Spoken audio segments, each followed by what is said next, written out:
ustedes? Muy buenas tardes, bueno, muy buenos días aún a quienes se han sumado a esta jornada, el tercer día del Congreso Internacional de Expomin 2025.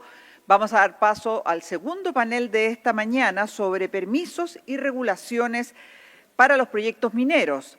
Para iniciar esta conversación contaremos con la presentación de Francisco Safie, coordinador de regulación del Ministerio de Hacienda de Chile. Francisco es abogado, magíster en tributación de la Universidad de Chile, doctor en Derecho de la Universidad de Edimburgo con estudios de postdoctorado como Global Hauser Fellow en la Universidad de Nueva York. Fue embajador de Chile ante la OCDE, profesor asociado de Teoría del Derecho y Derecho Tributario en la Universidad Adolfo Ibáñez, así como asesor tributario en diversas firmas privadas de privilegio, de mucho prestigio. Dejo con ustedes al señor Francisco Safie y pido que lo recibamos con un aplauso.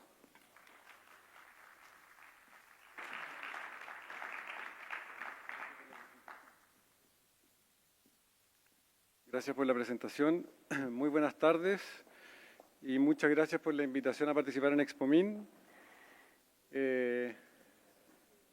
El título de la presentación es Buena regulación para un crecimiento económico de calidad, que a mi juicio es una forma más amplia de entender, o de la manera en que yo entiendo por lo menos el título preliminar del programa Minería y Permisos. Creo que yo no tengo acá cómo moverlo, ¿o sí? Acá está. Gracias. Y esto me imagino que va aquí, ¿no? Acá. Ahí está. Este es el esquema de la presentación. La presentación tiene 4 partes. En la primera quiero realizar una muy breve descripción de la función de la Coordinación de Regulación Económica del Ministerio de Hacienda. En la segunda me voy a referir a la teoría de la regulación para resaltar la importancia de la calidad de la regulación más que su eliminación. En la tercera voy a resaltar algunas medidas prácticas, esto es, las distintas iniciativas que ha presentado y materializado el Gobierno en la materia, y las cuales yo creo que van a ser de interés de ustedes. Y en la cuarta y última parte voy a dejar planteadas algunas propuestas o desafíos pendientes para el futuro. Si hay 3 ideas claves con las que ustedes me gustaría que se fueran de esta presentación son las siguientes. La primera es la importancia que tiene la regulación para el crecimiento económico de calidad. Regulación y crecimiento van de la mano, a mi juicio. En segundo lugar, cuáles son aquellas medidas del Gobierno en materia regulatoria que se han estado implementando. Y en tercer lugar, la importancia que tiene la buena regulación y en particular un proyecto de ley que a mi juicio ha sido priorizado recientemente y que a mi juicio tiene una importancia esencial en la materia que estamos tratando, que es el proyecto de ley de Agencia de Calidad de las Políticas Públicas. ¿Qué hace la Coordinación de Regulación Económica? Este es el primer punto de la presentación. La Coordinación de Regulación Económica asesora al Ministro de Hacienda en materias de regulación y el impacto que éstas tienen en el diseño de las políticas públicas, incluyendo la elaboración de proyectos de ley, las reformas a la legislación existente y la reglamentación respectiva. También realizamos estudios sobre la relación entre la regulación, la productividad y el crecimiento económico. Y además, en lo que yo creo que es de interés esencial de ustedes, damos seguimiento a materias regulatorias que son levantadas al Ministerio de Hacienda por distintos actores económicos. La Coordinación de Regulación Económica se creó hace 8 meses, cuando me pidieron volver de la embajada en la OECD, para encarnar, darle la importancia que el Gobierno le ha manifestado a las medidas que fomentan el crecimiento económico a nivel legislativo y administrativo.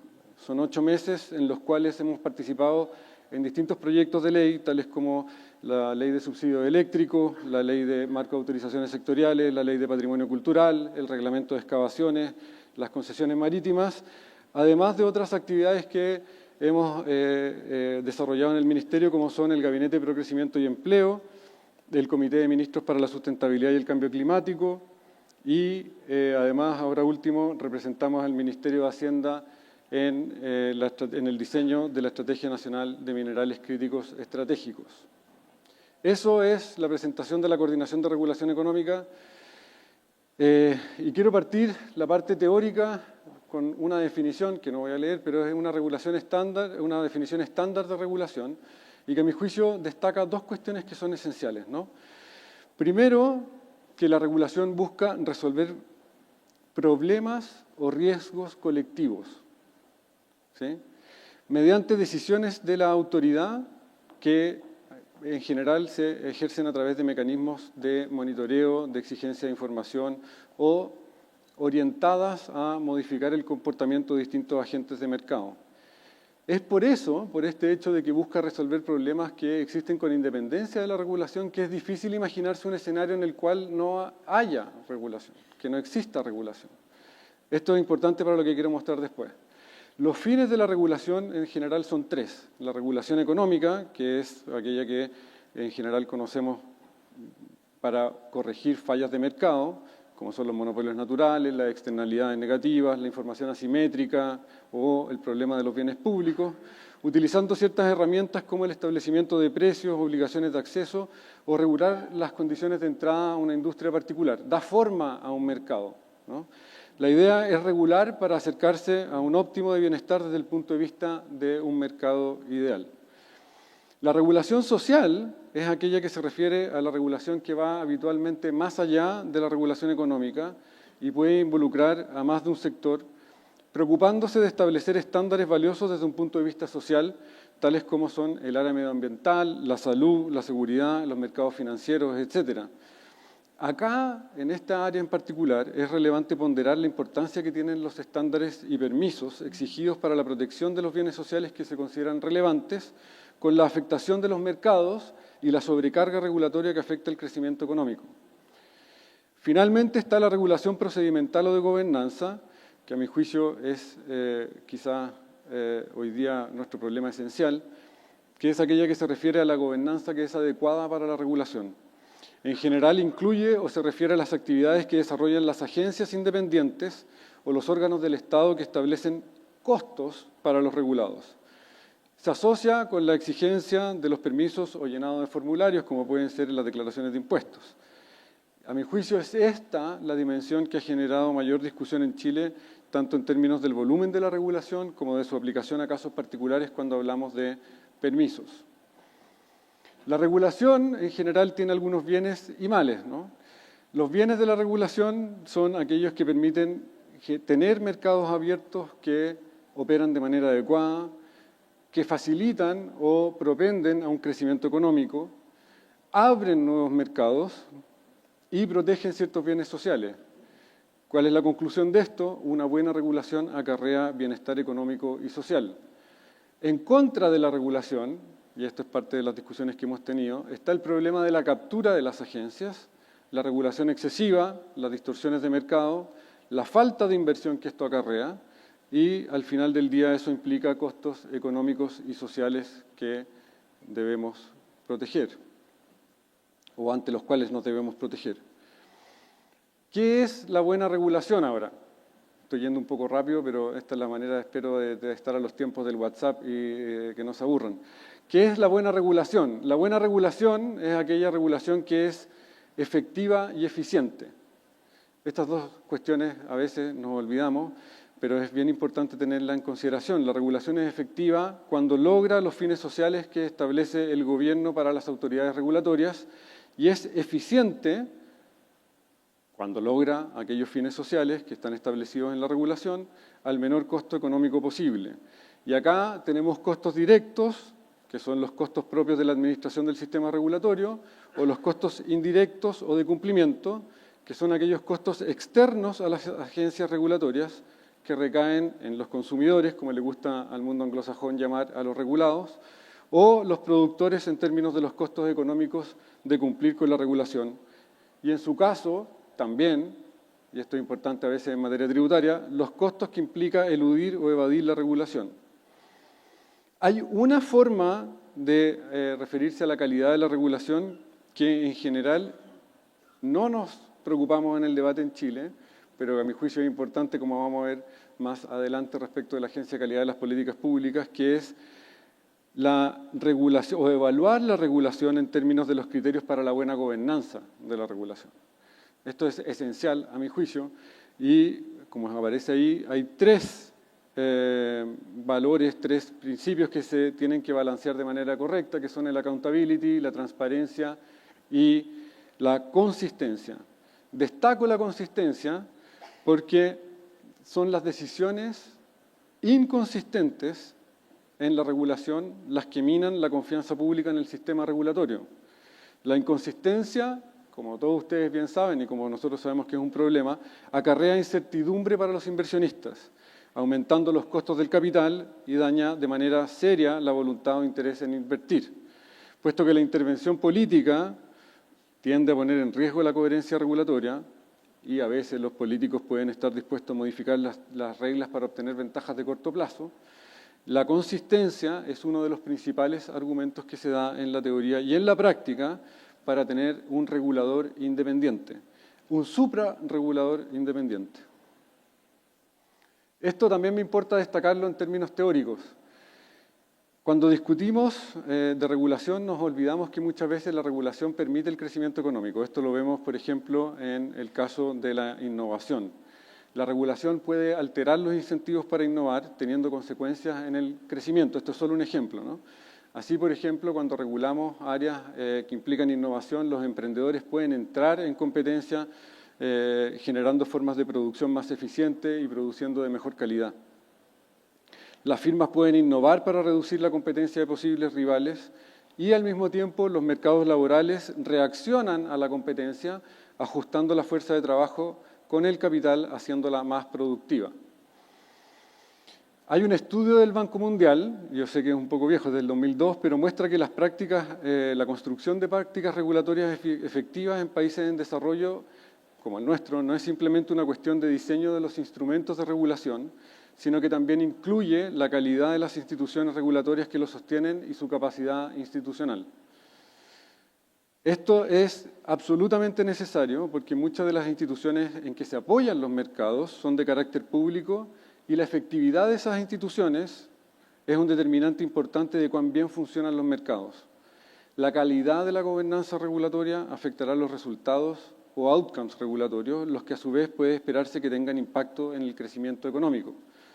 Esto nosotros lo estamos viendo al revés generalmente. Lo que vemos nosotros es una crítica al sistema regulatorio porque implica costos que afectan el crecimiento, pero lo que quiero mostrar es que también puede ser a la inversa, ¿no? La buena regulación puede permitir un mejor crecimiento económico y un crecimiento económico de calidad.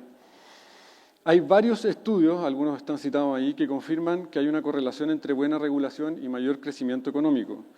De esta manera existe un caso fuerte para una evaluación sistemática de los impactos positivos y negativos de cualquier propuesta o regulación existente o cambios regulatorios, ya sean económicos, medioambientales, sociales, incluyendo las consecuencias distributivas que tiene la regulación.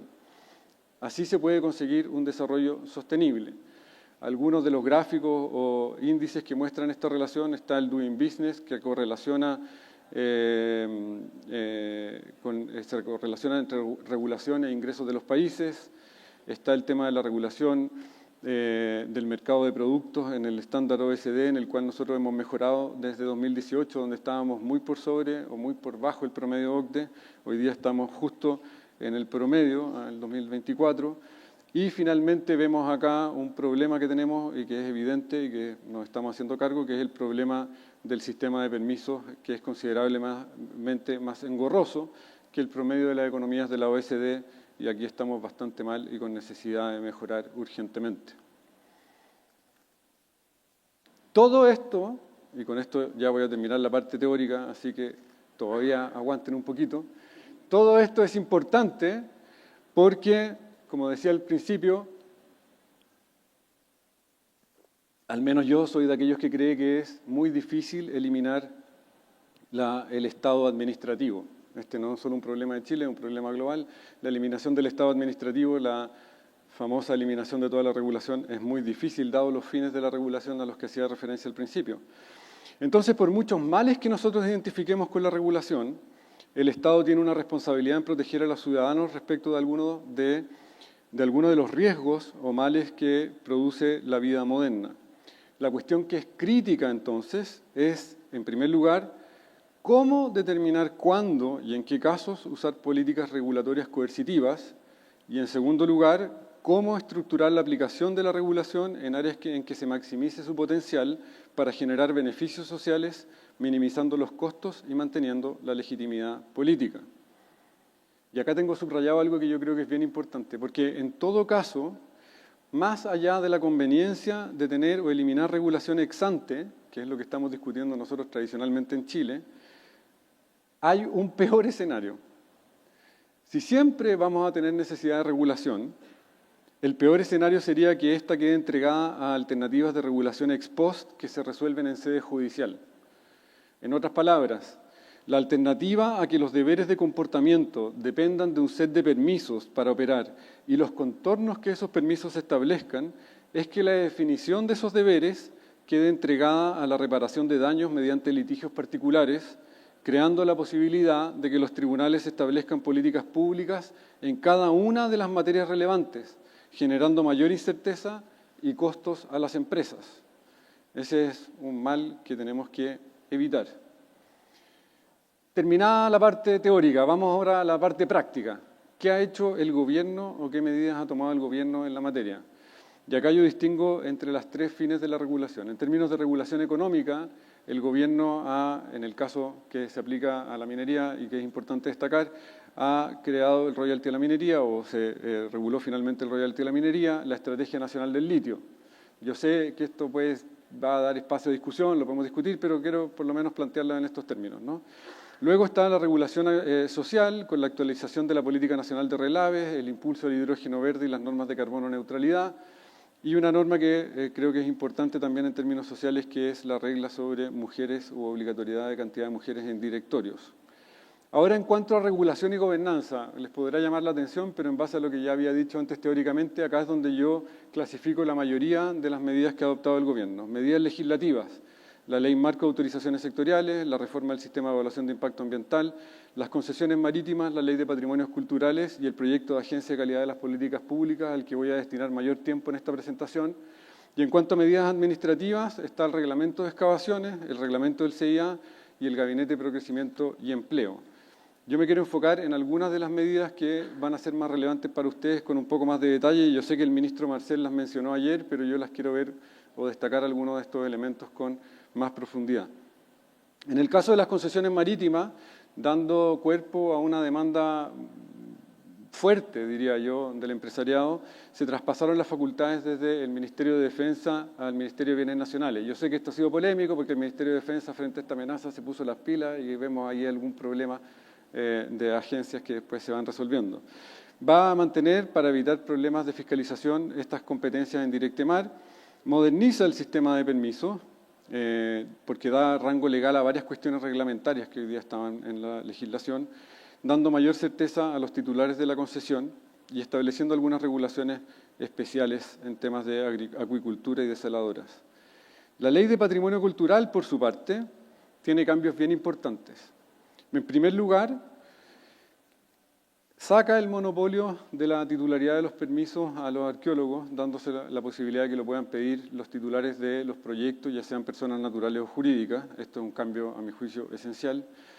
Se establecen nuevas definiciones para dar mayor certeza, y hay una definición que también es relevante, que es la definición de patrimonio arqueológico y paleontológico, para hacerlas más certeras, dando espacios temporales y dando espacios de valor como criterios para su definición.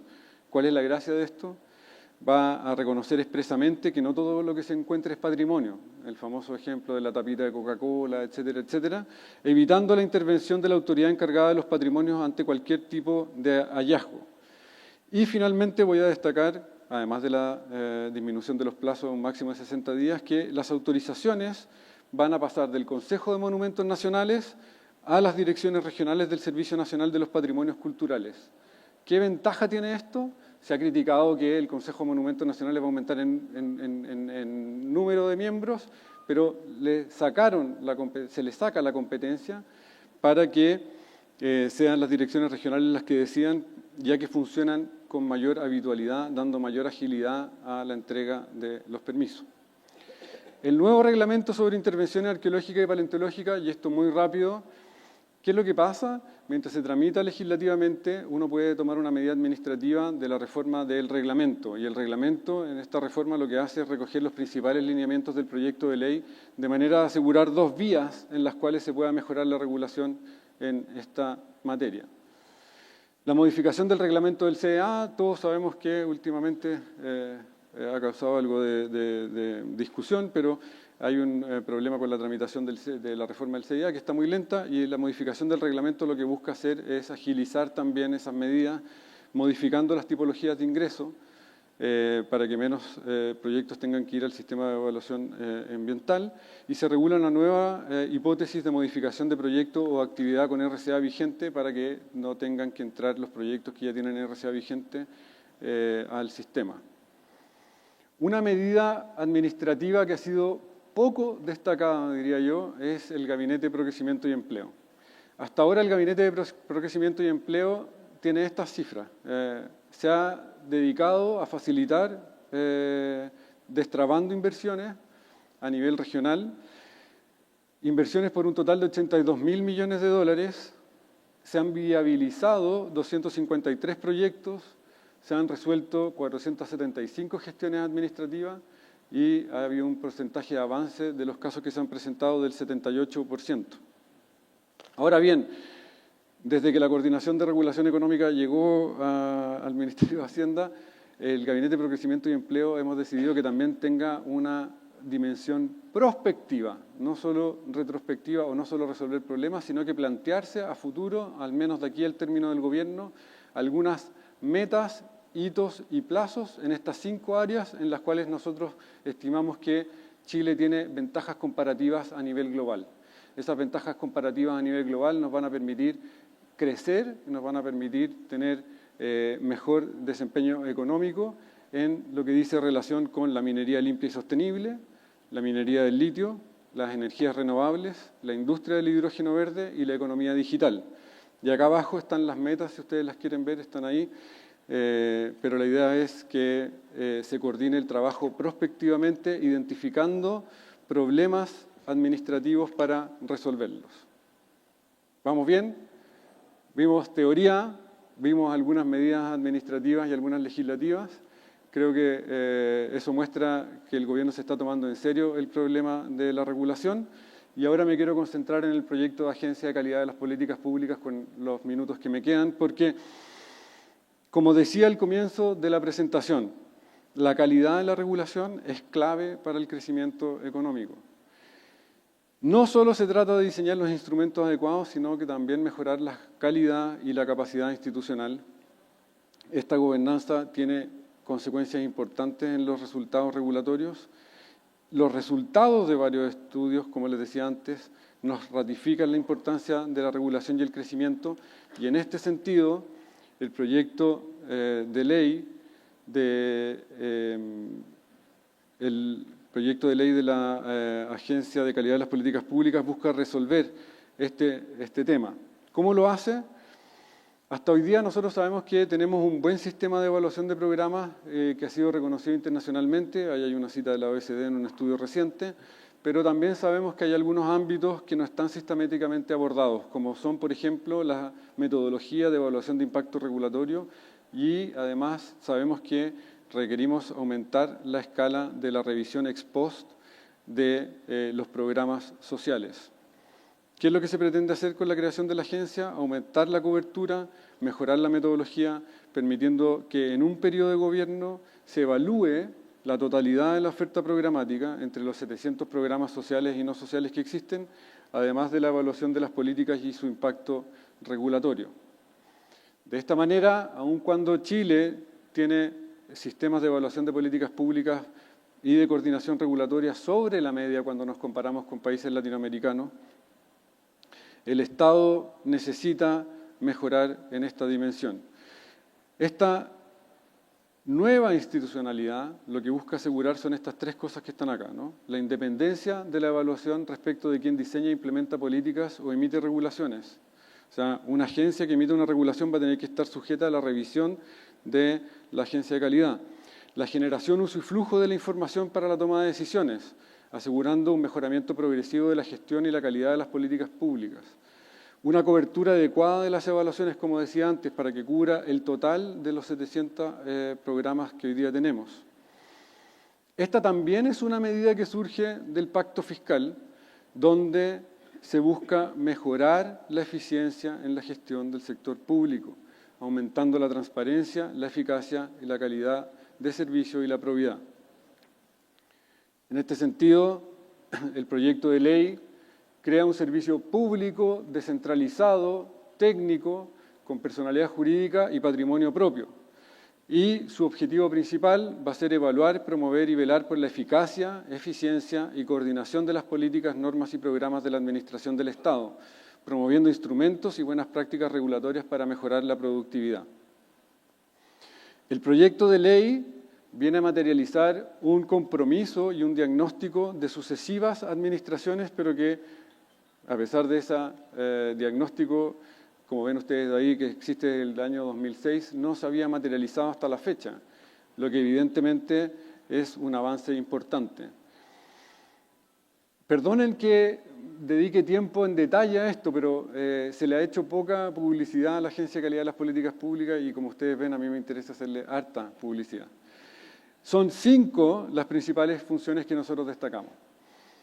La principal es la evaluación ex ante y ex post. La agencia, en términos de evaluación ex ante, va a formular directrices para estandarizar los procedimientos técnicos de evaluación de programas, los que deberán ser considerados por el Ministerio de Desarrollo Social y Familia y la DIPRES, que hoy día son los que hacen la evaluación ex ante de programas. La evaluación ex post, que hoy día está en DIPRES, pasa a la agencia, guiado por un plan anual de evaluación coordinado con los ministros de Hacienda, Minecon, Ministerio de Desarrollo Social y Familia y la Comisión Mixta de Presupuestos del Congreso Nacional. Esto yo sé que a los que no han trabajado en el Estado no les llama mucho la atención, pero quitarle poder a la DIPRES es un gran cambio, ¿sí? Tercero, buenas prácticas regulatorias y evaluación de impacto regulatorio. La idea va a ser ejercer funciones rectoras, fijar estándares, guías, metodologías y procedimientos que se van a aplicar a toda la administración del Estado.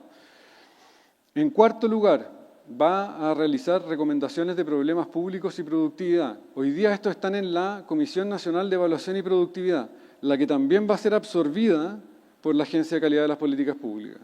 O sea, lo que estamos viendo es que la Agencia de Calidad de las Políticas Públicas no va a implicar necesariamente mayores gastos, no se preocupen por eso, porque lo que hace es una reorganización de DIPRES y de la Comisión Nacional de Evaluación y Productividad, absorbiéndolas para que tengan estas funciones. Y finalmente va a solicitar a los órganos de la Administración del Estado la información y antecedentes para cumplir con sus funciones, lo que incluye al Banco Central, la DIPRES, Impuestos Internos, la Comisión del Mercado Financiero, el INE, entre otros, lo que va a ser y es fundamental para reforzar el rol coordinador que va a tener la agencia. Esta es su gobernanza. Lo que hemos visto en el derecho comparado es que las agencias de calidad de las políticas públicas que existen funcionan cuando están lo más cerca posible al presidente de la República y al Ministerio de Hacienda, y eso fue lo que replicamos. Bajo la supervigilancia del presidente de la República y a través del Ministerio de Hacienda, la Agencia de la Calidad de las Políticas Públicas va a estar gobernada por un consejo de 5 personas, un presidente o presidenta, más 4 consejeras o consejeros, y abajo, como jefe de servicio, va a estar un director ejecutivo. Estos van a tener un periodo de 5 años renovable por una sola vez y van a ser elegidos conforme al procedimiento de alta dirección pública.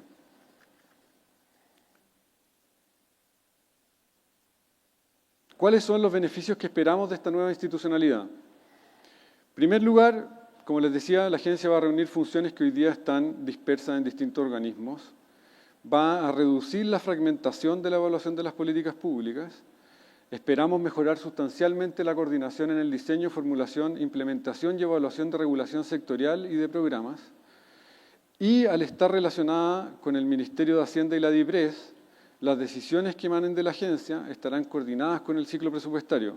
De nuevo, para los que no han sido parte del Estado, estar coordinado con el ciclo presupuestario es esencial, ¿no? Ese es el momento en el cual las evaluaciones pasan a tener peso, porque ahí es donde vienen, me imagino como en las empresas, a pedir aumento de sueldo las distintas áreas y es donde se logra ejercer el control.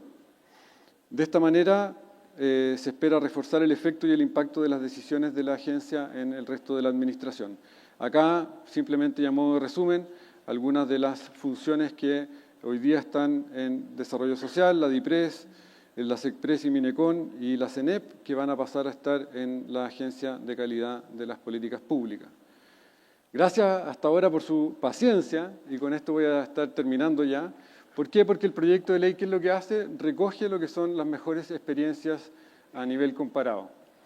La idea acá, y esto lo empezamos a trabajar cuando yo estaba embajador en la OECD, era ver cuál era la mejor experiencia comparada que ha habido en materia de agencias de evaluación de políticas públicas.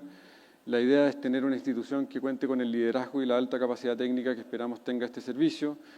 Y los ejemplos que más sobresalen, o que hemos estado mirando, son Canadá, Estados Unidos y el Reino Unido. Está con nosotros la embajadora de Canadá, así que siempre son un ejemplo. Allí está el Treasury Board Secretariat, en Estados Unidos está la Office of Management and Budget, la OMB, donde está dentro de una agencia que se llama OIRA, y en el Reino Unido el Treasury Board.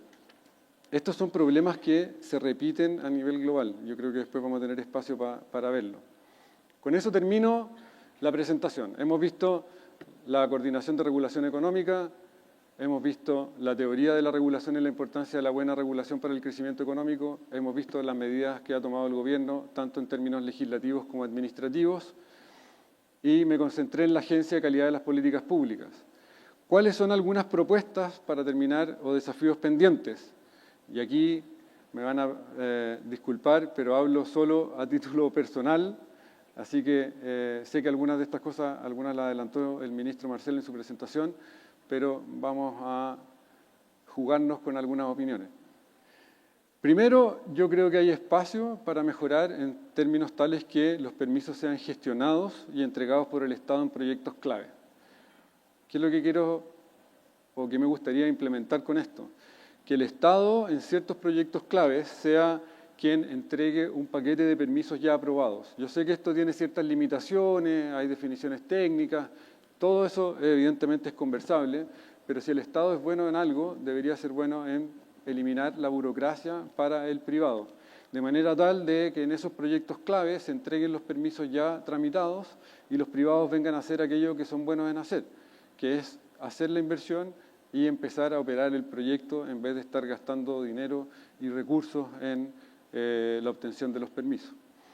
Esto evidentemente tiene ciertas restricciones, pero uno lo podría empezar a estudiar y a comentar.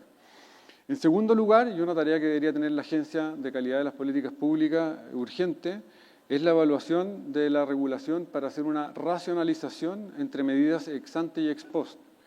¿Qué quiero decir con esto?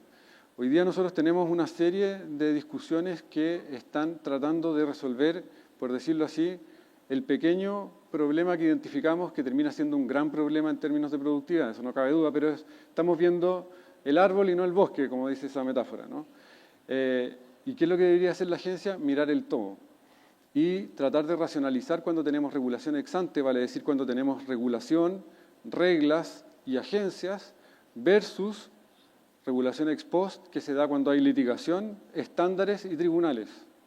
En algunos casos tenemos la combinación de ambas. Por ejemplo, en la RCA. ¿Sí?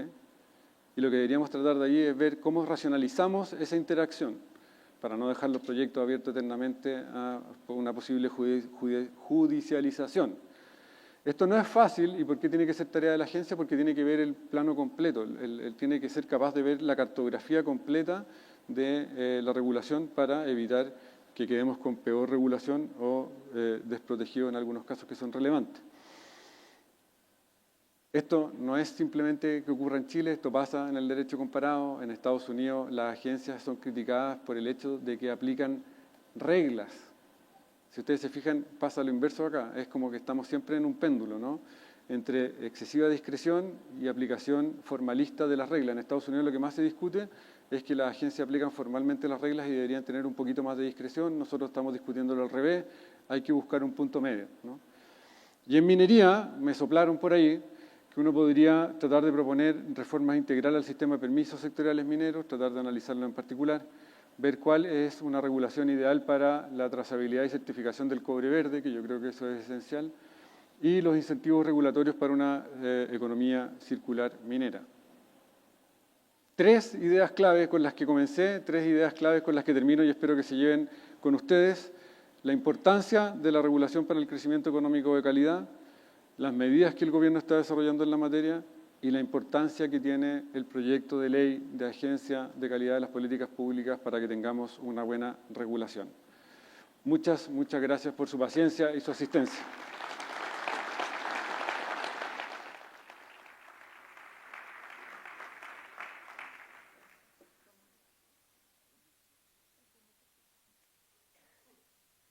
Muchísimas gracias a Francisco Safi por esta presentación. Le he pedido que permanezca en el escenario y tome asiento porque va a formar parte de la discusión del panel que será moderado por José Tomás Santamaría, director del Diario Financiero y de F+, desde abril del año 2023. José Tomás es periodista de la Universidad de los Andes y Executive MBA de la Universidad del Desarrollo. Ha trabajado en medios como La Segunda, La Tercera, Pulso y El Mercurio, e integra el directorio de la Asociación Nacional de la Prensa y un honor para él fue reconocido con el Premio Comunicador Inspira del año 2024 por la red MAD, la Red de Mujeres de Alta Dirección Pública. Recibimos a José Tomás con un aplauso.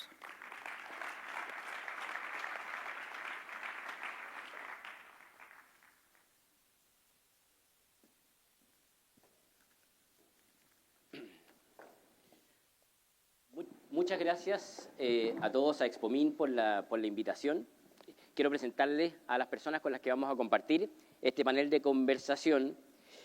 Además de Francisco Safi, que nos va a acompañar, va a estar Valentina Durán, directora ejecutiva del Servicio de Evaluación Ambiental, a quien les pido un aplauso. Mario Quiñones, VP de Desarrollo y Sustentabilidad de Coyahuasi. Por favor, Mario, acompáñanos. Nicole Porchile, de Anagea, por favor. Y Mario Larenas, Country Manager de Freeport Chile. Por favor, pasen todos.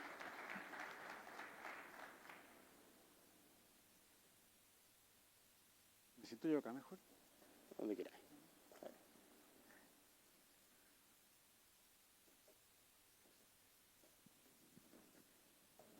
Donde quieran. Y en el centro. Perfecto. Bueno, muchas gracias. Este es un panel súper interesante que vamos a tener la oportunidad de escuchar una conversación en base también a lo que ha planteado Francisco en su exposición, pero que además tiene la particularidad que tiene a representantes del sector privado, de dos importantes empresas, los dos Mario, que nos acompañan, de Freeport y Coyahuasi. Tiene el mundo de la consultoría con la Nicole y tiene a dos autoridades del Estado, Valentina en el Servicio de Evaluación Ambiental y también a Francisco como representante del Ministerio de Hacienda. Digamos que están todas las patas de la mesa aquí y la idea es que tengamos una conversación respecto de este tema que tanto preocupa, que ya está claramente identificado y está presente incluso en las campañas electorales, presidenciales, y que tengamos una conversación bien transparente entre el sector privado y los representantes del Estado. Yo quisiera partir con una reflexión inicial, quisiera partir contigo, Mario Larenas, y una reflexión inicial en base a todo lo que nos comentaba Francisco. Mencionó distintas cosas que está haciendo el gobierno en torno a esto. Dijo una frase así como que el gobierno se está tomando en serio el tema de la regulación y hizo especial hincapié, por supuesto, en la Agencia de la Calidad de las Políticas Públicas. ¿Cuál es tu primera reflexión, tú como líder de Freeport, cuál es tu primera reflexión respecto del problema de los permisos en Chile y de los contenidos que planteó Francisco? Bueno, muchas gracias, José Tomás. Gracias también a Expomin por la invitación. Pues, tiendo a ponerme medio parlanchín cuando me hacen este tipo de preguntas. Aquí te callamos, no te preocupes. Así que ahí con toda confianza. Bueno, yo creo que es muy interesante lo que comentaba Francisco, porque no solamente fuimos al qué y al cómo, sino que también hubo una revisión teórica de lo que está detrás de los permisos. Y eso es interesante porque los permisos no es mera burocracia, sino que lo que pretenden es resguardar bienes jurídicos que a todos nos importan. Y por lo tanto también con ese marco teórico se le da la trascendencia que tienen que tener los permisos. Y por obvio que parezca, la empresa a la cual yo represento, y creo hablar también a nombre, digamos, de nuestro rubro, no pretende que no haya regulación. Creemos firmemente que tiene que existir regulación, pero como el mismo Francisco dijo, esa regulación tiene que ser eficiente y tiene que ser efectiva. Y cuando hablamos de efectiva, tú hablabas de que tiene que lograr los fines que estableció el Estado, pero también tiene que ser eficiente en el sentido de encontrar el punto de equilibrio en que esa regulación sea no solamente resguarde bienes jurídicos, sino que sea un habilitador del negocio. Y ese punto de equilibrio, que en términos abstractos suena tan fácil, no es nada fácil conseguirlo, pero sí hay que propender a eso. De un tiempo a esta parte, las empresas mineras tienen un genuino compromiso con lo que es la sustentabilidad, que aparte de ser una bonita palabra que lo es, realmente hemos dado cuenta a través de la participación de distintas instancias de lo importante que es. Y creo que muchas veces cuando uno ve en el pasado ciertas empresas o ciertos rubros que trataron de aprovechar ciertos vacíos jurídicos, digamos, de prácticas, etcétera, ese tipo de prácticas han envejecido mal, en lo que está tan en boga hoy en día, que es como el presentismo histórico. Eso significa que al final nosotros también como empresas, aparte de la regulación, tenemos que tener presente que el día de mañana la ciudadanía, las autoridades y todo van a evaluar con los ojos de ese momento lo que ocurrió en el pasado, y eso también tiene que ser un principio rector para lo que es la regulación. La consistencia también, fundamental, y eso está íntimamente ligado a la Agencia de Calidad de Políticas Públicas que tú comentabas. Uno entiende que un gobierno que está en la parte final de su mandato tiene que poner foco, como todos tenemos que poner foco en la vida, las empresas, las personas. Y a mí me parece que si hay una ficha de las varias que hay que poner, precisamente a mí me hace sentido que sea esta agencia, porque es transversal respecto a toda la administración pública y porque no solamente, si entendí bien, Francisco, lo que trata, digamos, es tener mejor regulación, sino que también mejores prácticas. Nosotros los chilenos, por la tradición que tenemos, tendemos a pensar de que todo se resuelve con una ley, y creo que existen sobrados ejemplos de que eso no es así. Y por lo tanto una agencia que trascienda y esté desacoplada del ciclo político, creo que sería muy interesante verla materializada, y también hay que darle cierto espacio y tiempo para que pueda hacerlo. Mario decía que una regulación debiera ser eficiente y efectiva, ¿cierto? Nicole, tú llevas hartos años acompañando evaluaciones de proyectos, ¿cierto? Y por lo tanto tienes ese registro histórico, digamos, de cómo ha funcionado el sistema o cómo funciona hoy día. Entonces, vamos a los números. ¿Cómo ves hoy día tú? ¿Cuál es tu reflexión respecto de cómo funciona hoy este tema? Ya, ¿me escuchan? A ver, ¿Sí? ¿Ahí me escuchan? ahí sí, ahí sí. Bueno, gracias José Tomás, gracias a todos. Efectivamente yo comparto lo que dice el coordinador de que no necesitamos más regulación, necesitamos regulaciones que de alguna manera gestionen los riesgos y también nos frenen las oportunidades. Y en ese sentido, respondiendo a tu pregunta, yo creo que es importante destacar una paradoja en Chile. Hoy día, probablemente todos los que están acá presentes conocen bien cuál es la relevancia del sector minero, que genera anualmente 40.000 millones de dólares, que si sumamos el encadenamiento es el 20% del PIB, 1 millón de empleos, y con la reforma del royalty, 1.350 millones de dólares anuales. O sea, es relevante no solo para el sector minero, sino también para Chile. Y cuando, por otro lado, revisamos qué es lo que está pasando con las inversiones mineras aprobadas ambientalmente, se genera una paradoja. ¿Por qué quiero hablar de esas inversiones? Porque los inversionistas saben muy bien que cuando uno obtiene una RCA, eso es lo que activa la decisión de inversión. Los permisos todos son súper importantes, hay que gestionarlos, pero lo que es determinante es la RCA. Y cuando vemos esas cifras que hace 15 años se aprobaban 6.500 millones de dólares al año, hace 5 bajaron a 3.700 millones de dólares, y en el 2023 2.200 millones, es preocupante. Y bueno, y por lo tanto eso es lo que nos convoca, porque el resultado es que se atrasan los proyectos o se ralentiza el sistema o ya no hay tanto interés por las inversiones y se van a otros países. Por lo tanto, yo creo que es importante tener claro que no se necesita más regulación, sino que se necesita una regulación que gestione los riesgos y que a su vez no frene las oportunidades. Yo creo que eso es importante. Directora, siguiendo el punto que planteaba Nicole, hace 15 años mencionó, eran 6.000 millones de dólares, hoy día son 2.000 millones de dólares. ¿Cómo se hace cargo también de ese proceso que se ve, por lo mismo que menciona Nicole, supera este gobierno, digamos, porque son 15 años de distancia, pero efectivamente es una tendencia que no sé de qué manera usted se hace cargo desde el Servicio de Evaluación Ambiental? Bueno, primero muchas gracias por la invitación, es un honor estar aquí. Me parece importante aclarar un punto. Cuando hablamos de, es como mañoso cuando se dice los proyectos que se aprueban, porque no ha bajado, el CIA es un termómetro, ¿no es cierto?, de las expectativas de inversión. No ha bajado la tasa de aprobación de proyectos, se ha mantenido más o menos regular. Los proyectos que llegan a ser calificados, aproximadamente un 95% es aprobado. Eso puede subir un poco. El 95% de los proyectos de los proyectos que llegan a ser calificados son aprobados. Por lo tanto, los proyectos que llegan finalmente a la situación de ser calificados, eso se mantiene. Entonces, no es que se rechacen más proyectos, eso es importante.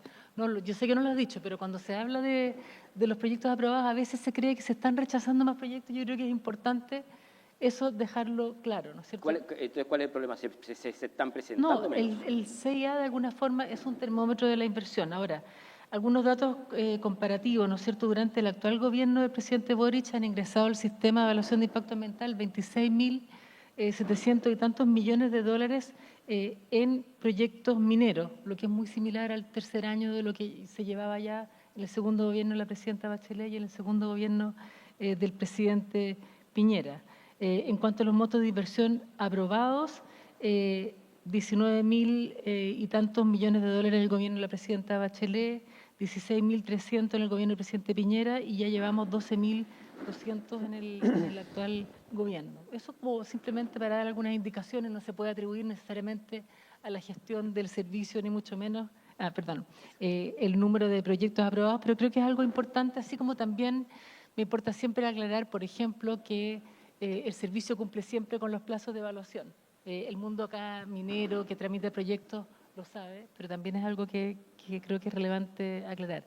Quisiera también comentar, no sé si me das permiso, sí, José Tomás, ¿no es cierto?, comentar la excelente exposición de Francisco, porque hay un punto que me parece muy relevante cuando hablamos de regulación, y tú lo mencionaste muy bien, Francisco, que es el tema de la confianza, ¿no es cierto? Cuando hay inconsistencia, eso genera desconfianza.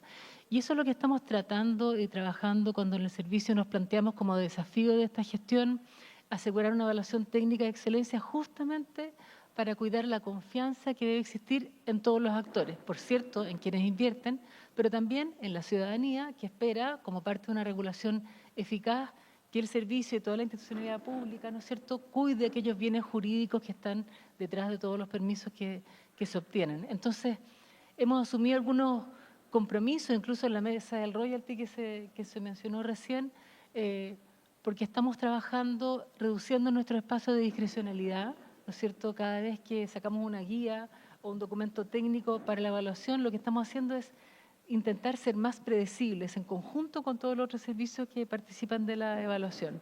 Y también hemos estado tratando y escuchando las distintas voces y lo que se comentaba, por ejemplo, en toda la mesa de royalty en que estuvimos trabajando en el Ministerio de Hacienda hace un par de años, ordenando también la forma en que se aplican la vigencia de estas guías y estos criterios de evaluación. Eso por dar algunos ejemplos de los esfuerzos de gestión que hacemos en el servicio.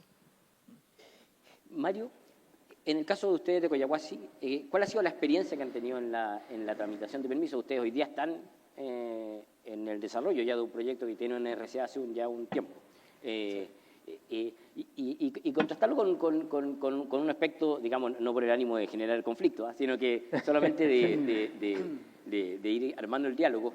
La directora decía que el SEA cumple con los plazos. Entonces, me gustaría saber cómo fue la experiencia de ustedes en sacar esa RCA y en el desarrollo de este proyecto en particular. Ok, buenas tardes. Gracias también por la invitación y también es un honor compartir con ustedes este momento. No voy a contradecir a la directora. Yo creo que tiene toda la razón. Tiene toda la razón. Y durante este proyecto, es un proyecto que bordea los 4.000 millones de dólares. Esperamos comenzar su operación a partir del próximo año, 2026. Y durante ese periodo, desde la obtención de la RCA del 2021 y la elaboración del estudio de impacto ambiental del 2017, han pasado 9 años, o van a pasar 9 años, desde que yo le hice la promesa de negocio al accionista, y no comparto mucho la decisión de inversión se obtiene con la RCA, porque yo le hice una promesa de negocio al accionista cuando le pedí autorización para elaborar el estudio de impacto ambiental, y donde yo sociabilizo con autoridades, con comunidades y genero expectativas, no solamente de aporte de valor al accionista, sino que a las comunidades y también al gobierno, porque hay una promesa de impuestos que está detrás de ese permiso. Durante todo ese periodo, en esos 9 años, 3 RCA aprobadas.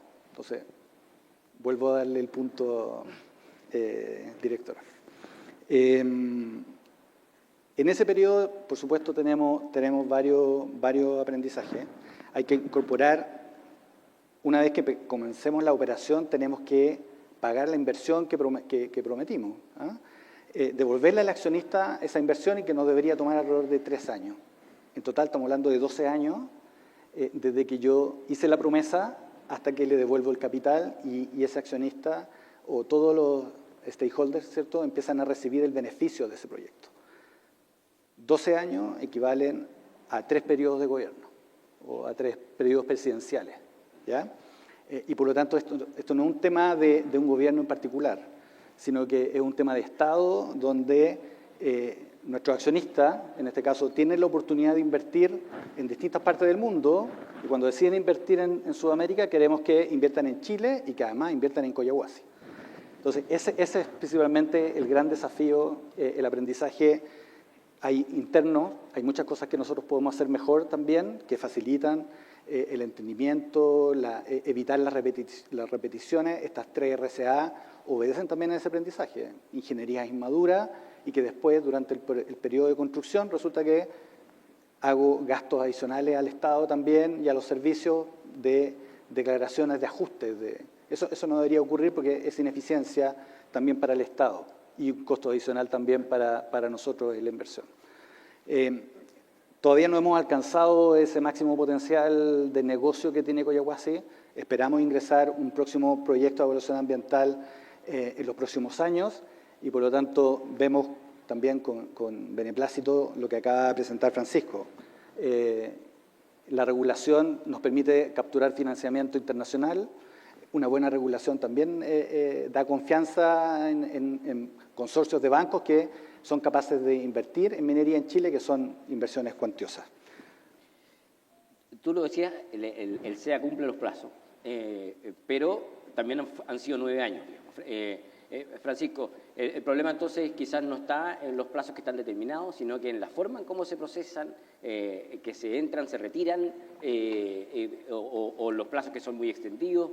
Te quería preguntar una reflexión respecto de eso, que tú has analizado cómo funciona el sistema, y también preguntarte si existe algún modelo internacional en el cual uno se pueda fijar, algún país o algún modelo que uno dijera: este es un país en donde esto funciona bien y es donde nosotros debiéramos apuntar. Bueno, gracias José Tomás por la pregunta, gracias de nuevo por la invitación y por creer que desde la Coordinación de Regulación Económica tenemos algo interesante que decir, así que agradecido por eso. Primero, lo que nosotros hemos estado viendo es que efectivamente, como decía la directora Durán, el SEA cumple los plazos, pero hay, y también como decían los Marios, hay ciertos temas en los cuales muchas veces ingresan proyectos, salen proyectos, se arma una discusión administrativa un poco más larga, los mismos interesados a veces modifican los proyectos en el camino, o se van presentándose nuevas tecnologías que los van cambiando. Yo creo que ahí hay varias cosas que mirar, pero también hay que mirar qué es lo que pasa y esto siendo autocrítico del aparato estatal, porque esto va más allá del gobierno, yo creo que esto es bien importante, ¿no? Siendo autocrítico respecto del aparato estatal, lo que ocurre muchas veces es que las agencias hacen preguntas o empiezan a solicitar información que quizás a veces es excesiva. Yo creo que eso también uno lo debería tratar de mirar, ver cuál es la cultura institucional, cómo mejorar la cultura institucional. Este es un problema que se ha presentado, por ejemplo, se presentó en Estados Unidos respecto de la agencia equivalente al CEA, cuál era la cultura administrativa que había en ese momento y qué es lo que hacía o impedía que esto avanzara. Yo creo que la agencia también, en este afán de mejorar la metodología, va a ser capaz de exigir a distintos organismos del Estado cómo van mejorando su propia autocomprensión y evaluación en el desempeño. Ahora bien, en cuanto a plazos, etcétera, yo creo que fijarse exclusivamente en los plazos es una condición necesaria, pero no suficiente. ¿Sí? O sea, una cosa es que los plazos se disminuyan, otra es cómo materializamos esa disminución de los plazos en esta cultura organizacional a la que se da referencia previamente. Y finalmente, respecto del derecho comparado, esta cuestión es un problema a nivel global. ¿Sí? Por lo menos en mi experiencia en la OECD, yo creo que era el único embajador que iba a los working groups, a los working parties, y iba especialmente, porque el ministro Marcel me pidió que fuera, iba a los de impuestos, pero además iba a los de el Regulatory Policy Committee. Y ahí estábamos en reuniones con las personas que están a cargo de estas agencias en Estados Unidos, en Inglaterra, en Canadá, los países que a mi juicio son los más ejemplares. Y ellos nos contaban que tenían más o menos los mismos problemas. Al final del día, lo que algunos países hacen, y que a mí me gustaría tratar de establecer también, es fijar proyectos prioritarios. La Ley Marco de Autorizaciones Sectoriales tiene algo de eso. Estamos viendo la posibilidad de establecer nuevas medidas que vayan en esa dirección respecto de evaluaciones ambientales. Y esos proyectos priorizados, por ejemplo, en Estados Unidos estaba la Ley FAST de infraestructura, ¿no? Y eso lo que hizo fue juntar a varios ministerios y agencias para resolver rápido el problema de infraestructura que tenía Estados Unidos, que obviamente era parte también de la política industrial del presidente Biden, pero que lo que buscaba era acelerar los permisos necesarios para disminuir los plazos en los cuales se concretaban las inversiones en infraestructura. Poder hacer ese tipo de cosas, más ductibilidad administrativa para administrar en el fine tuning lo que está pasando con la economía en un momento, creo que es una cuestión bien importante que deberíamos tener. Interesante. Mario, tú que además lideras una empresa que también está presente en varias partes del mundo, quisiera saber si compartes que esto es un problema global que ocurre también en muchos países del mundo, aparte de lo que vivimos y se comenta en Chile.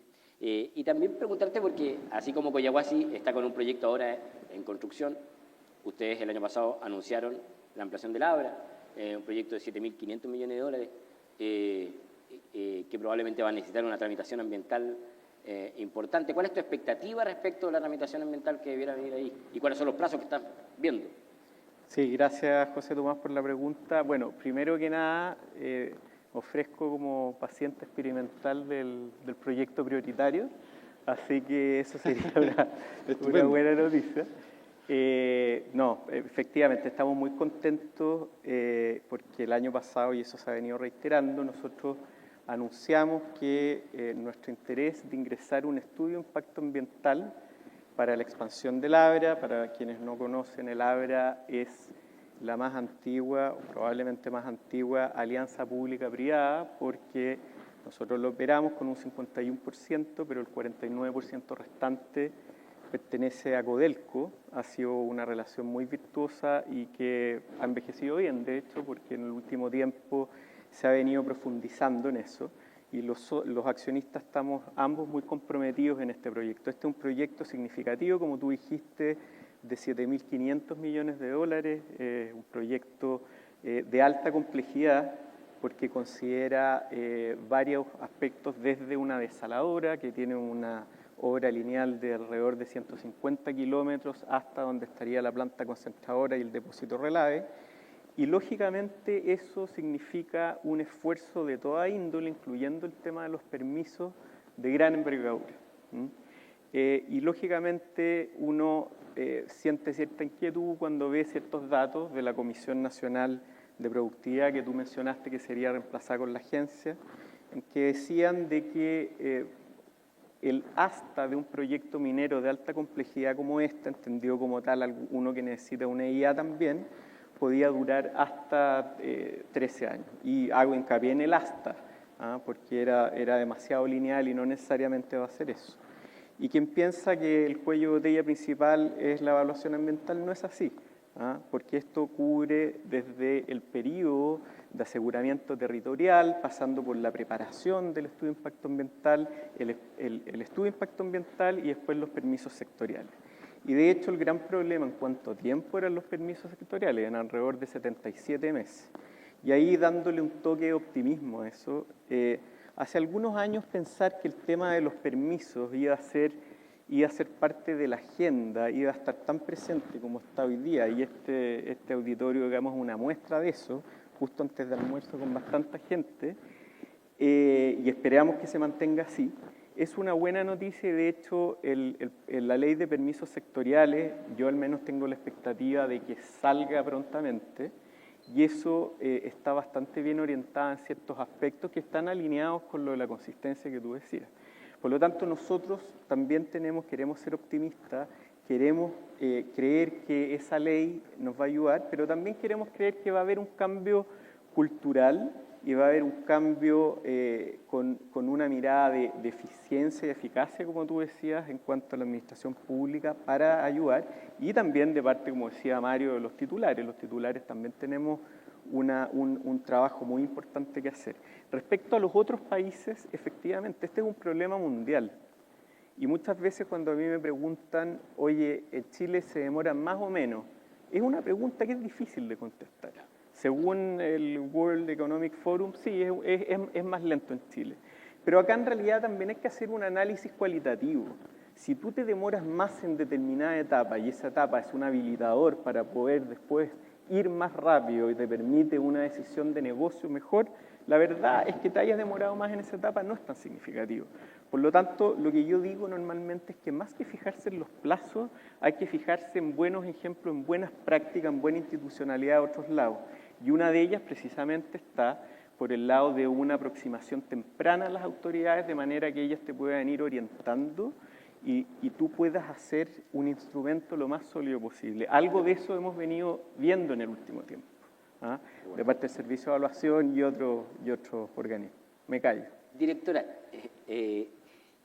a propósito de lo que comentaba Mario y Francisco, y la mirada de Francisco también con algo de crítica también a cómo funciona el aparato estatal, y en particular a la cantidad de permisos, por ejemplo, que piden algunas agencias o el estándar que se piden. ¿Qué cosas se podrían hacer mejor concretamente o que usted ve y que usted observa en donde hay espacios de mejora, que algunas podrán ser por ley, otras no, pero donde usted ve que hay asuntos que el Estado podría mejorar?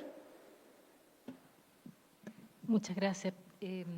Antes quisiera destacar que se cumplieron 30 años el año pasado de la Ley 19.300, la Ley de Bases Generales del Medio Ambiente, y esa ley fue producto de consensos de Estado, y también sus sucesivas reformas han sido producto de consensos de Estado asociados a la inserción de Chile en el comercio internacional y a su apuesta por el multilateralismo. Y creo que eso es algo importante destacar porque ha ido generando que tenemos hoy día un sistema de evaluación de impacto ambiental que es un activo, y la minería que siempre tiene horizontes largos, ¿no es cierto?, lo sabe muy bien. Así que eso es algo que quiero destacar. Y también la OCDE, tenemos a nuestro ex embajador acá, la OCDE también, nosotros nos sometimos voluntariamente a la evaluación de desempeño ambiental en el 2005 y hemos seguido también con consensos de Estado transversales, hemos seguido las recomendaciones que nos ha dado la OCDE, que nos ha dicho que tenemos que fortalecer la participación ciudadana en la evaluación de impacto ambiental, y recientemente nos ha recomendado fortalecer el carácter técnico de la evaluación de impacto ambiental. Y bueno, en el proyecto de ley, que está con algunas dificultades, el proyecto de ley de reforma al CIA, a pesar de que hay materias en las que no se ha logrado todavía consenso, sí se ha logrado consenso en hacer más técnica la evaluación de impacto ambiental, en el sentido de eliminar las comisiones de evaluación, de eliminar el comité de ministros, también algunas normas sobre cómo priorizar proyectos en algunas hipótesis determinadas, que es lo que se hablaba recién, y también normas para reforzar la rectoría técnica del servicio, también unificar los recursos de reclamación, que una dificultad, ¿no es cierto?, lo de la judicialización que se plantea por esta disparidad de formas de recursos. Ahora, en cuanto a tu pregunta de cómo mejorar, yo creo que a partir de esos consensos de Estado vemos espacios de mejora. Los gobiernos son muy cortos, ¿no es cierto? Esperamos, ojalá, poder lograr ese proyecto de ley, pero si no se avanza, hay ciertos consensos que se han ido construyendo y el gobierno, a partir de los distintos diagnósticos que han surgido, ha establecido ya un compromiso y una voluntad por tener una regulación más eficiente.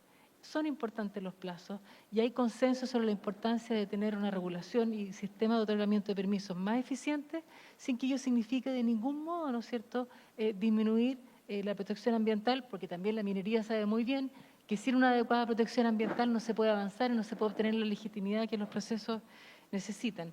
Así que hay muchos espacios de mejora en lo que nos corresponde a nosotros, en reforzar la rectoría técnica del servicio. Nosotros estamos todos los días tomando distintas iniciativas de gestión, como por ejemplo emprendiendo la mayor modernización del sistema electrónico de evaluación de impacto ambiental. Tenemos una plataforma muy admirada en que ustedes pueden ver en línea, ¿no es cierto?, los expedientes de los proyectos, también de sus recursos, y eso siempre lo admiran, ¿no es cierto?, en otros países, como cualquier otro sistema de otorgamiento de permisos quisiera algo así. Aún así, nosotros estamos trabajando para modernizar, incorporar inteligencia artificial. Pronto se van a poder ver los resultados de la mejora en el sistema de información geográfico para poder ver ahí las distintas capas que se superponen. Así que estamos avanzando mucho en gestión y tenemos todavía muchos espacios de mejora. Hemos tenido el apoyo de Hacienda, no quiero ser injusta. Hacienda nos ha apoyado en la modernización, ahora siempre uno le pide más platita a la DIPRES, eso es algo que es inevitable. Gracias, directora. Sí. Nicole, bueno, lo decía la directora, el proyecto del servicio, de la reforma del servicio al sistema de evaluación de impacto ambiental ha sido más lento de lo que se esperaba. Hace poco se conoció, de hecho, que incluso salió de la lista de prioridades de Hacienda. Francisco nos tendrá que confirmar eso, pero así se conoció. Por lo tanto, se ve poco probable que salga. Más probable se ve que salga el de permisos sectoriales, pero sin ese proyecto, ¿qué cosas ves tú de las que ya se han hecho, que van por el camino correcto, y qué cosas concretas se podrían avanzar que quizás no requieran de proyecto de ley donde se pueda hacer administración más fácil? Súper. Antes quiero hacer un par de aclaraciones bien cortas. Cuando yo me refería a las cifras de inversión, es información pública, como dice Valentina, del CIA. Y esas son las aprobadas a través del CIA. Y también mencionamos cifras que son anunciadas, como por ejemplo el proyecto del Abra, que todavía no ingresa. Entonces, para que la gente no se confunda que los datos son distintos porque son cifras distintas. Yo me refería a las que se podía empezar a construir. Y lo otro que creo que también es importante, una aclaración, que tiene que ver con los plazos.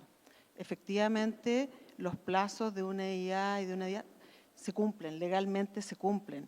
Pero lo que sí está pasando, y también una tendencia de 10 años, porque esto no intento polemizar en estos 4 años, que se han duplicado los plazos reales, o sea, desde que ingresa un proyecto hasta que obtiene... ¿Y eso por qué? Bueno, eso puede deberse a varias razones.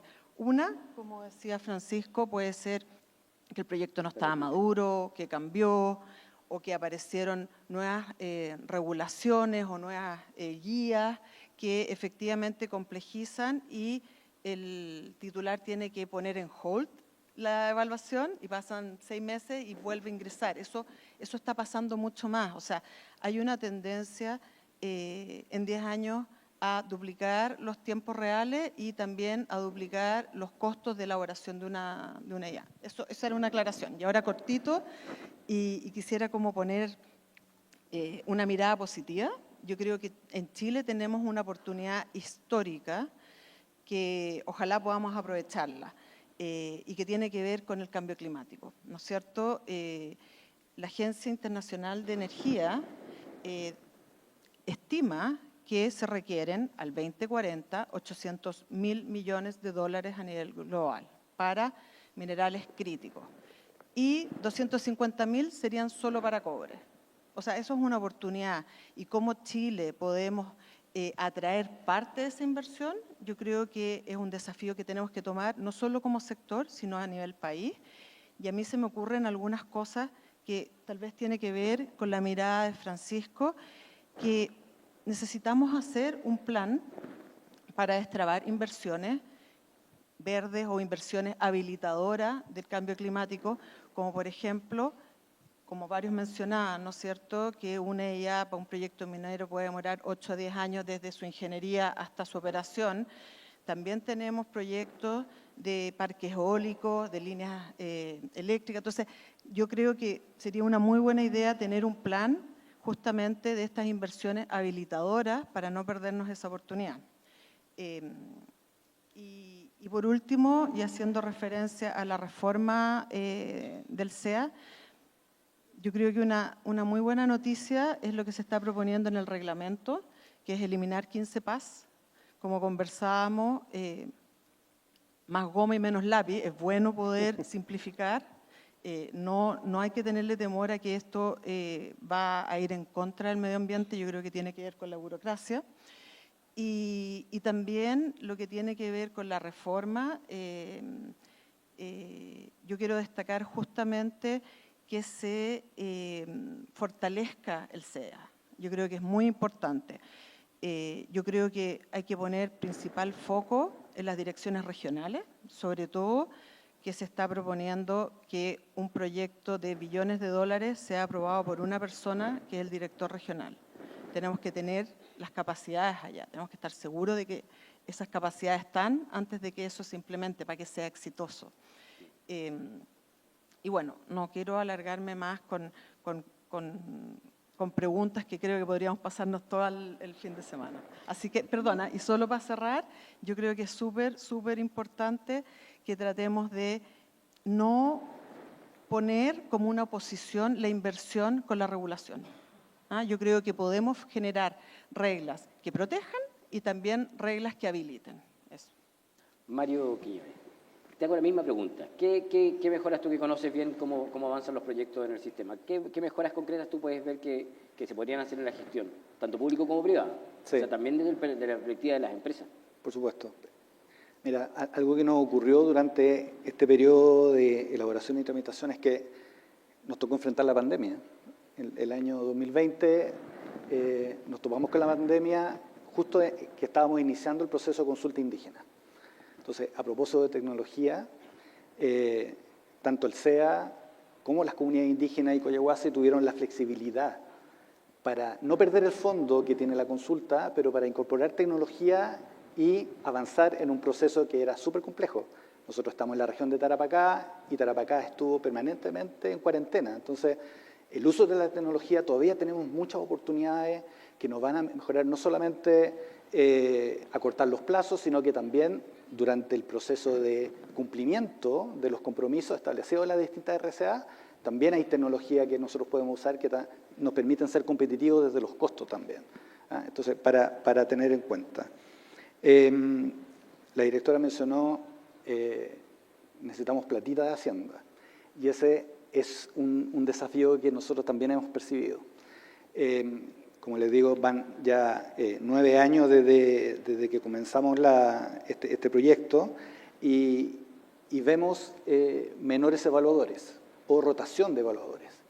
Y por lo tanto, en una región, como dice Nicole, donde 2 proyectos mayores de gran inversión, hay uno en evaluación ambiental y hay otro que está construyendo, le voy a quitar ahora el punto a la directora, para poder cumplir con los plazos del SEA, ese evaluador tiene que postergar la evaluación del permiso sectorial. Y eso, por supuesto, ralentiza el proyecto de construcción y encarece la inversión del proyecto de construcción. Entonces, ahí también yo apoyo a la directora, el SEA necesita más recursos, necesita más evaluadores, sobre todo con el desafío que nos pone Nicole de que van a haber muchos proyectos, grandes inversiones de manera simultánea en distintas regiones de la macrozona norte. Desde la perspectiva de la empresa, del titular usando un concepto cierto de permiso, ya lo mencioné anteriormente, yo creo que tenemos que ingresar con permisos, con ingenierías más maduras. Eso va a evitar ser repetitivo en modificaciones de proyectos de inversión, pero además tenemos que mejorar la calidad y la pertinencia de la información que entregamos. Muchas veces en estas rondas de preguntas y respuestas entregamos más información de la que se pide y por lo tanto también, obviamente, abre la posibilidad de volver a hacer más preguntas y vuelve a ralentizar el proceso de obtención de la RCA final. Entonces, ambos tenemos que mejorar. Mario Lerena, te quería preguntar si compartías esta visión de tu tocayo en torno a la autocrítica respecto de las empresas y cuáles son los aspectos que tú ves que se podrían mejorar en concretos sin pasar por un proyecto de ley. Sí, yo estoy en los sustantivos, estoy de acuerdo. Yo creo que lo más relevante acá es profundizar en el acercamiento temprano con las autoridades. Eso es una muy buena instancia, todo obviamente a través de plataforma lobby, etcétera, porque permite obtener orientaciones de parte de la autoridad, permite también a uno responder satisfactoriamente. A pesar de que esa es una instancia que no es vinculante, creo que puede servir mucho como un habilitador para que efectivamente se logre. Ahora, también, lógicamente, nosotros, como decía Mario, tenemos que entregar buenos instrumentos y también el Servicio de Evaluación Ambiental, que cumple los plazos, como efectivamente lo dice la directora. Es importante también que sea muy riguroso con los filtros respecto a los numerosos comentarios y observaciones que provienen de terceras partes, respecto a los cuales muchas veces es muy difícil hacerlo. Y lo otro también, que lo tocaste tú, Francisco, la consistencia.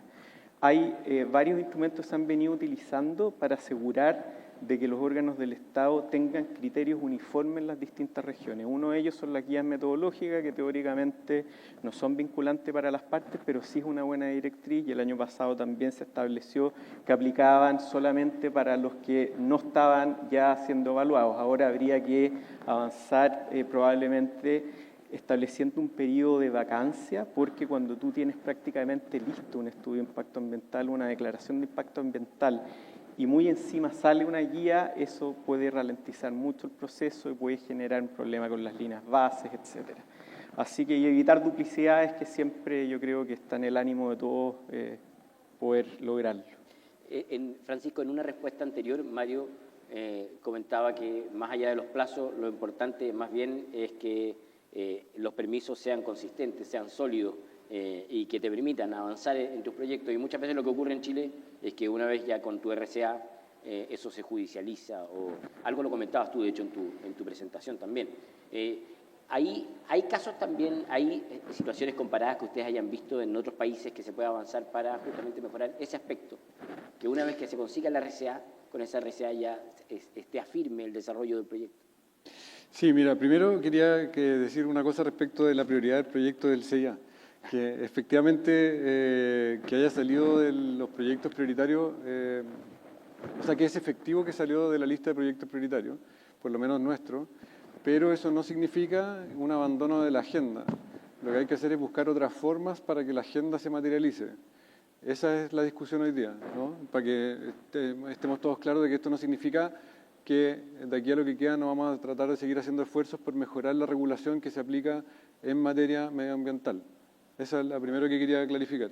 Pero no va a ser avanzando en el proyecto de ley, digamos. O sea, puede ser, si el proyecto de ley se viabiliza y avanza, estupendo, pero si no, no podemos quedarnos congelados esperando que el Congreso trate de resolver ese conflicto, ¿no? Entonces hay que tomar o medidas administrativas o medidas de corto tiempo con proyectos distintos. Capaz que una agenda corta también sea importante hacerlo. O sea, yo creo que quiero que quede claro que la no priorización o la despriorización no significa alejar el compromiso que tiene el gobierno con la agenda. Eso a mí me parece que es esencial, ¿sí? Esa es la primera cuestión. Ahora, respecto de la pregunta directamente, estamos estudiando casos, hemos visto casos equivalentes porque sabemos que es un problema y estamos buscando fórmulas que estamos tratando de proponer. El ministro Marcel lo mencionó en su presentación ayer, acá en la mañana, que una de las cuestiones que estamos estudiando, y en eso estamos a cargo nosotros, por lo menos por el lado de Hacienda, es buscar alternativas que nos permitan solidificar la RCA y evitar judicializaciones ex post, que muchas veces podrían tener otros mecanismos de protección de los mismos derechos que se intentan proteger a través de esa judicialización. O sea, ¿qué es lo que quiero decir? Mecanismos que logren equilibrar ambos intereses sin descuidar necesariamente la protección del medio ambiente, y yo creo que eso es clave y es parte de las tareas difíciles que tenemos. O sea, lo que estábamos hablando acá antes, todos queremos cumplir con las reglas en términos sustantivos, pero todos también queremos que sean más eficientes y solidifiquen las inversiones. En ese sentido hay que buscar una herramienta que sirva a esos fines y en eso estamos trabajando. Bueno, se nos acabó el tiempo, pero directora, quería terminar con un mensaje suyo. Yo le preguntaba recién respecto de qué podría hacer el Estado o el servicio mejor y me gustaría saber qué podrían hacer las empresas privadas mejor respecto de lo que usted ve cuando se presentan los proyectos. Bueno, nuestra experiencia nos muestra que los proyectos que ingresan sólidos, bien robustos, con las mejores consultorías y que se acercan tempranamente no solo a las autoridades, que también es importante y están siempre disponibles nuestros directores regionales, pero que se acercan tempranamente a las comunidades con las que se van a relacionar y con las que se van a impactar, tienden a fluir de mejor manera en la evaluación de impacto ambiental. No tenemos todavía suficiente data como para demostrarlo, pero sí sabemos y hemos observado que adecuados procesos de participación ciudadana temprana ayudan. Y para eso sacamos, de hecho, una guía con recomendaciones, digamos, de cómo abordar estos procesos. Porque evidentemente hay materias sobre las cuales se puede llegar a acuerdo y que pueden ser parte de las negociaciones que luego se informan en la evaluación de impacto ambiental, y habrá otras que no tienen que ver con medidas de compensación, digamos, ambiental, pero que necesariamente tienen que darse. Y ese diálogo y esa transparencia vemos que es muy valorada. También afecta a la credibilidad de los proyectos que se están evaluando cuando han habido incumplimientos importantes, ¿no es cierto? O situaciones de daño ambiental, eso también afecta. Así que si me dice qué es lo que podemos recomendar, digamos, a la empresa, estamos disponibles siempre para poder dar un apoyo técnico y recibirlos como servicio y hacer la instrucción. Somos el servicio que más lobby prácticamente recibe, pero sí no escatimar, digamos, esfuerzos en presentar proyectos robustos, sólidos, bien construidos y con la mayor información posible desde su ingreso. Porque sabemos que a veces una estrategia es ingresar con la mitad de la información para ir completándola y no creemos que eso sea una buena idea, es lo que observamos. Déjame agregar una cosa, José Tomás, a raíz de las mesas del royalty, y gracias por valorarlo, ¿no es cierto?, efectivamente modificamos el instructivo de aplicación y vigencia de las guías y de criterios para establecer que rigen a partir de la publicación de su extracto en el diario oficial, solamente para los proyectos que ingresan después, pero también como medida de gestión, hace ya desde finales del año pasado, hemos establecido un periodo de vacancia, entre comillas, en el sentido de que publicamos en nuestra página web y damos a conocer y difundimos una guía o un criterio y anunciamos cuándo, en qué semana, de qué mes va a entrar en vigencia y se va a publicar en el diario oficial, justamente para dar un tiempo para poder asimilar esa guía o ese criterio, pero también permitiendo que esas guías o criterios puedan ser utilizados voluntariamente de manera previa, porque creemos que estamos en muchos casos dando soluciones y dando respuestas a problemas o dolores que los mismos titulares de proyectos nos manifiestan. Así que se pueden usar antes, pero también no vamos a exigir su cumplimiento hasta que no esté publicado en el diario oficial y estamos dando un tiempo para que puedan ser conocidas. Muchas gracias. Se nos acabó el tiempo. Quiero agradecerle a cada uno de ustedes por esta interesante conversación y pedirle un gran aplauso a nuestros 5 panelistas. Muchas gracias.